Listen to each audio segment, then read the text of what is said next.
Hello and welcome to this video and to this channel. Today I would like to talk about a subject that is kind of dear to my heart in a way, because it's something that we as humans, I believe, need to face at some point in our development as humans. And the subject is hearing the truth. Okay. And it's about the reality of observing or listening to or realizing something about yourself, okay, and hearing the truth about something, okay. Now, based on some of the other videos that I've done, we are living in a society nowadays in 2018, coming up for 2019, that is very much about facades. You can dress yourself up in these fancy clothes, you can drive around in a fancy car, you can portray yourself on social media with phone technology and whatever computer technology, and you can kind of make this world that appears to be an amazing world, pictures of you on holiday and such like. People don't seem to realise that that's actually just a very small snapshot. And I always it always brings to mind a picture that I remember of, somebody taking a selfie of themselves in their fancy clothes and such like, and with a fancy backdrop and everything. But then there was a wider picture that was just this sort of terrible, disgusting, decrepit environment that this person was actually really trying to portray their amazing life in. And that stuck with me because it does really sum up an awful lot about the social media in the world that the world that we live in. We kind of view a world through a camera screen, through a certain size of a picture on a TV, or a certain picture in a magazine or a newspaper or whatever. And we're really only looking at that part, of somebody's life or whatever. Or we're also only looking at a certain part of something about our own life. And there is the saying that, the truth hurts, and it can hurt. It can hurt when it's about us as people. Something that I wanted to sort of say from a very early age, I knew that I was empathic, and as an empath, I knew when people were lying. So I knew even before people would open their mouths that they were going to lie or that they were living a lie. This manifests itself in all sorts of situations and can be a real pain in the bum, to be honest with you, because especially in relationships, it was very difficult to actually believe the other person an awful lot of the time, because I just knew they were lying, and it's just one of those things as an empath. Anyone who is an empath, begins to realise at an early age that pretty much everyone around you lies all the time. But, that aside, hearing the truth, and also as an empath, hearing the truth can sometimes really get to the core of your identity.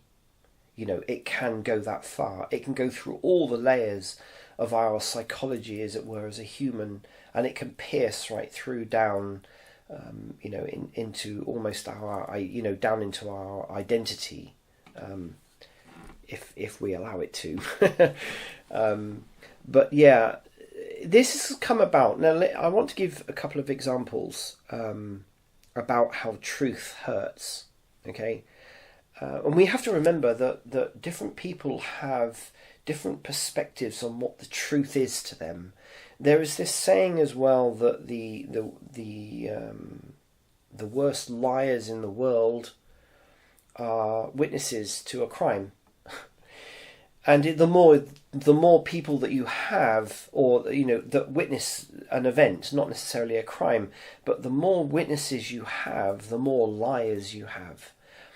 And in a way, if you think about it like that, it's true, because every individual has their own viewpoint of something that's happened in front of them. So if you had 10 people that witnessed something going on in front of them, there will be commonalities in each of their stories if they're interviewed separately, but there will also be different kind of lies, as it were. But they're not really lies as, saying, that this book is actually a glass of water. No matter what you think, this is a glass of water. I'm going to put this glass of water down now. But, there are different viewpoints on different things. So the truth can sometimes be interpreted differently by different people because of their perception of the world, whatever filters are going on for them at that particular time, whether they have an emotional connection to what they're observing, and such like. So it can be different versions of the truth, as it were. But there are a couple of examples.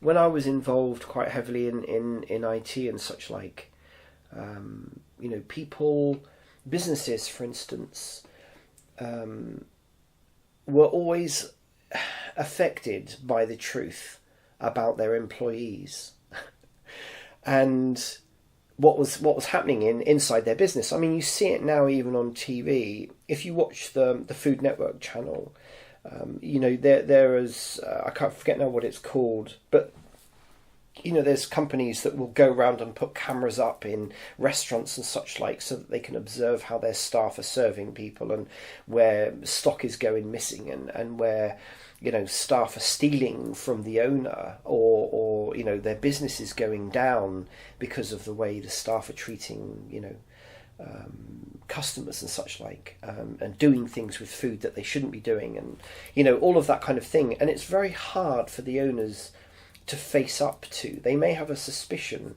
about what's going on, but they don't really know what the truth is. And as a psychologist, it's actually quite interesting to observe how these people, when faced with the truth, the hard evidence in front of them, captured on video, about what their staff are really doing.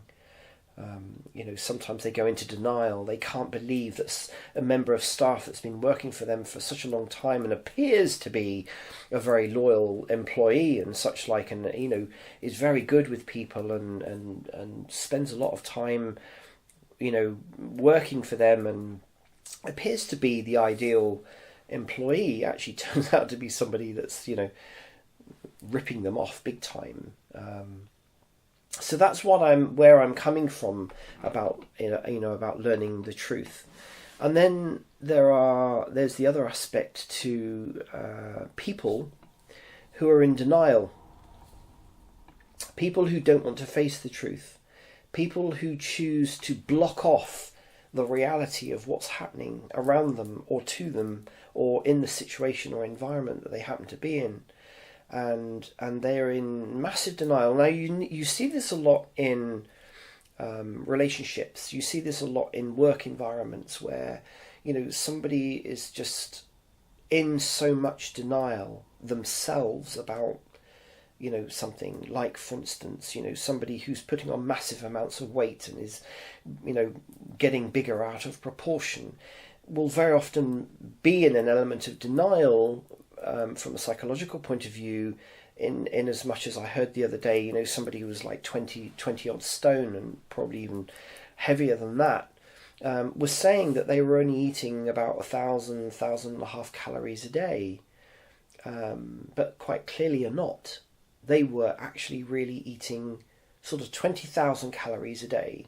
And they weren't exercising, and yet they were saying that they were exercising. It's that kind of thing, that kind of level of denial that people can sometimes surround themselves in. The truth kind of bounces off of them. They won't let it in. If you think of it as almost like a shield, the denial is so strong that somebody sitting down and saying, whatever their name is, you're overweight. You are putting a dangerous amount of weight on. It's affecting your heart. It's affecting your health. It's not good. And they're not listening. That person will not listen because they are in so much denial. And very often what it takes is a shock. It takes something like a heart attack, or a serious health problem, or a tragedy, or something really, really, to jar them out of that denial, to break down that shield, to break down that barrier, and for them to open up their mind to the truth of what is going on.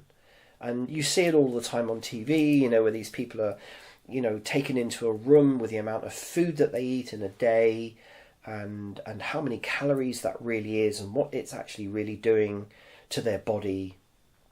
And that's where the truth is a wake-up call. It can hurt. It can sometimes shock people. Very often it shocks people in the right way. But going back to, the truth hurting people, very often I find that people will not accept something that a family member is doing, for instance. And again, it's a form of denial. They don't want to listen. Somebody else externally can come in and say, well, actually, your son or your daughter is doing X, Y, and Z. And they, oh no, that's, and this person will say, no, they're not. No, they're perfect. Everything they do is perfect. But a lot of other people around will sort of feed back information to them and say, well, actually, no, that person is doing this, or this, your son or your daughter is doing X, Y, and Z, and it's having a detrimental effect on the rest of the family, or it's having a detrimental effect on their friends, or whatever that may be. So denial, in my opinion, denial actually plays quite a large part in people not accepting the truth of something. And as a psychologist, what we're trying to do a lot of the time is to help people to unpeel in a not in a shocking way. Sometimes people need shock in order to accept truth. Sometimes truth comes through without any influence from other people. It just happens to them. Their mind cannot keep that shield of denial up anymore, and the truth is allowed in, and hey presto, something happens, that awakens them to the truth of the reality of what's going on in their life. But very often, what we do as psychologists is we try to peel back that kind of layered, it could have taken decades. It may be fairly weak denial, and so it's easy to open up someone's eyes to the truth. But in a lot of cases, it's built up over many years. It could be reinforced with a belief system that this man isn't really then I feel sorry for him. It's okay if he beats me up and does these horrible things, because then I have a bit of space to do something else, or whatever is going on, people tend to reinforce that denial shield to a point where it can destroy them, until they have a breakdown, at which point it breaks down and they're opening their eyes. But as psychologists, what we're doing is we're trying to peel back those layers, or we're actually helping the person to peel back those layers themselves. That we are just helping them to kind of look at this shield of denial that's in front of them, so that they are aware of what's really going on, that they can actually, in their own time and space, peel back those layers of denial, as it were, so that they can just very, very gradually allow the truth to filter through, whether it's something about themselves, whether it's something about their relationship. I've experienced it. I've had it done to myself. I know exactly where I'm coming from on this. It's happened to me several times in my life. I have had the shock denial broken down and my eyes opened, so I know what that feels like. And I have had psychologists, and psychiatrists peel things back for me, so that I was able to observe and come to terms with the truth of a situation that I was in, and realise, that actually I wasn't a really horrible, nasty person that I'd been led to believe, or that I'd been brainwashed, or, and that is a bit of an eye-opener. It is a bit of an eye-opener. So I know what it's like to have this shield of denial around you because you want to believe one thing. You're not really seeing the truth of the matter. You're not really seeing what is the reality beyond the denial bit. And so, that's really what we do as psychologists. Again, going back to the kind of the psychotherapy side of things, if somebody does not want that shield to come down, nobody is going to try and help them to do it. It doesn't really matter, what you try to do or say to somebody who is in such strong denial about something that it just bounces off. It's just going to keep bouncing off. They're just going to keep reinforcing that denial shield, and whatever you say and whatever you do is just going to keep bouncing off. And I've experienced it recently, myself, not to do with myself, but trying to help someone else actually understand the reality and the truth about something, and it just gets bounced back. No, that didn't really happen. No, that's not happening. And when they listen to it, they get really upset, and then they just don't accept it even more. So it's difficult. It's kind of a difficult one to deal with, but that's where it's coming from. The lack of truth. So it can keep reinforcing the denial, if you like, about something to do with people. And think of these things as not an overall thing. It can happen on certain subjects, about a certain person, about a certain aspect of someone's life. Sometimes people can be in denial about one particular type of thing, but be very open to something else, which can also be a little bit confusing to some people, because they think, well, actually, this person is accepting the truth about one thing, but not about something else. Okay, and it could be that this other thing that they're in denial about, or that they won't accept the truth about, is actually more harmful, and it's difficult to observe when you have a family member or someone close to you, and they are kind of destroying themselves and their life because of one thing that they're in denial about. But there are other aspects to their life that they're open to the truth about. And so, you have to be very sensitive to the fact that, is there a way? Is there a way in? You could just very, very gently, through the truth channel, as it were, help someone, that close friend, that family member, whatever, to realise that whatever it is that they're in denial about needs to be unopened, and the truth needs to be learnt about that particular aspect, because it's having a detrimental effect. If I can give you an example, it's like the whole smoking thing. It's drugs, it's drinking, it's any form of sort of habitual thing that destroys people's lives is very often just that one thing that can be in denial. You speak to anyone and say to them when they're smoking, you do realise that's killing you, right? You do realise that there is evidence that what you're actually doing, is killing you, is going to kill you, is going to give you cancer, or you're passing that onto your children or whatever, and you can experience what the denial is. I can give up any time. I don't smoke an awful lot anyway, blah, blah, blah, blah, blah, blah. And the stories go on and on and on, and you can experience what the denial is there for them. But then with the same person, you can, they may be a vegan or vegetarian or something, and you kind of think, well, on the one hand, you're actually benefiting your life. Your truthfulness about some aspects to your life are actually quite big, and yet this one thing, it could be that they just can't resist drinking an awful lot. Whatever is going on for them, they're in denial about. So on the one hand, they're kind of destroying their body, but on the other hand, they're benefiting their body, and so there tends to be a bit of a conflict there. So anyway, that's just as an example. I hope that you have found this useful. Bit of a waffling video, I know, but interesting subjects that I like talking about. You know, especially when I observe these things throughout life, as you go through life, you observe them, and it's good to learn from them, and it's good to sort of think, well, you know, okay, so it's quite interesting how people think, and this is how you learn to communicate with people, and you understand how they work, and you open your mind, you know, to a lot more of what is happening around the world than what maybe you're being fed or you're being told about. Anyway, thank you very much for watching the video, and I hope you found this useful, and I look forward to seeing you again in another video.